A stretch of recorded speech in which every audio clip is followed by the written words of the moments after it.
नमस्कार दोस्तों, आज हम नवरात्रि की पूजा विधि को बताने जा रहे हैं बिना कलश स्थापना के। कैसे आप नवरात्रि में बिना कलश स्थापना के माता रानी की पूजा कर सकते हैं। तो सबसे पहले आप कोई भी पीढ़ा ले लीजिए और उस पर आप पीले या लाल रंग का आसन बिछा दीजिए। इसके बाद आप इस पर माता रानी को स्थापित करेंगे। माता रानी की आप कोई भी फोटो या मूर्ति ले सकते हैं।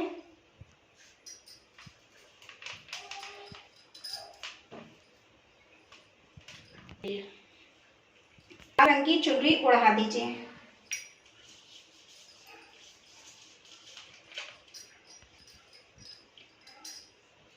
अगर आप कलश स्थापना नहीं कर रहे हैं तो आप एक लोटे में जल लेकर उस तावा बांध के उसमें एक सिक्का डाल दें और उस पे किसी बर्तन में चावल करके रख दें।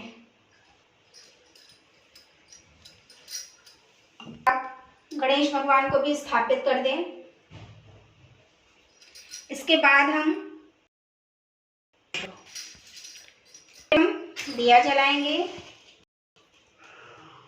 आप चाहे तो 9 दिन का अखंड ज्योत भी जला सकते हैं। हम आपको सबसे सरल विधि बता रहे हैं जिससे आप नवरात्रि में माता रानी की पूजा अर्चना कर सकते हैं।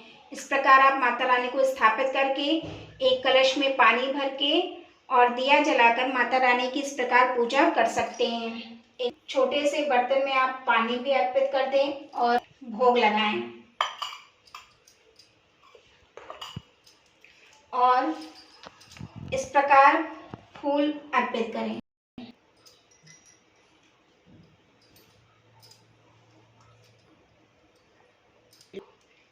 ये सबसे सरल विधि है जिससे हम माता रानी की पूजा अर्चना की विधि आपको बता।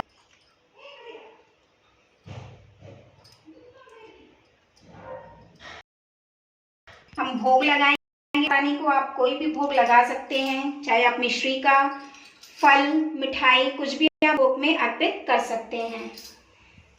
फिर हम माता रानी करेंगे। अगर महिला है तो सिंदूर अर्पित करें और लड़की है या पुरुष है तो आप माता रानी को रोली लगा सकते हैं।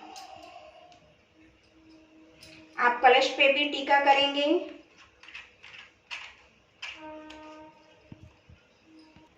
हम कलश पे भी टीका करेंगे और भगवान गणेश को भी टीका करेंगे। इसके बाद हम धूप जलाएंगे। आप नवरात्रि के 9 दिन दुर्गा चालीसा का पाठ कर सकते हैं। अगर आप दुर्गा सप्तशती का पाठ नहीं कर सकते हैं तो आप दुर्गा चालीसा का प्रतिदिन पाठ भी कर सकते हैं।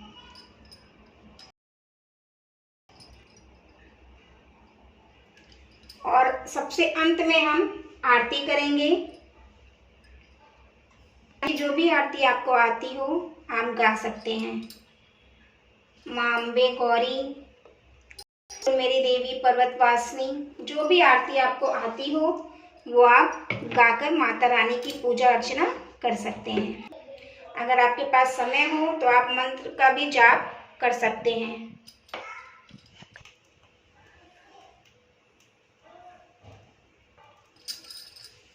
इस प्रकार के आप माता रानी की पूजा अर्चना कर सकते हैं। जय अम्बे गौरी मैया, जय श्यामा गौरी, तुमको शरीर सेवत हरिदम मेरी, ओम जय अम्बे गौरी। इस प्रकार माता रानी की पूजा अर्चना कर सकते हैं। ये सबसे आसान विधि है जिससे आप नवरात्रि के 9 दिनों में माता दुर्गा की पूजा अर्चना करके उनको प्रसन्न कर, उनकी कृपा आप पर सदा बनी रहे। रुको, अगर आप व्रत रह रहे हैं तो आप 9 दिन का व्रत करके भी इस पूजा अर्चना कर सकते हैं और माता रानी को प्रसन्न कर सकते हैं जिससे माता रानी की कृपा आप पे सदा बनी रहे और जो भी मनोकामना आपकी हो वो माता रानी पूर्ण करेंगी। आप उनके सामने अपनी इच्छा रखकर अपनी पूजा कर सकते हैं।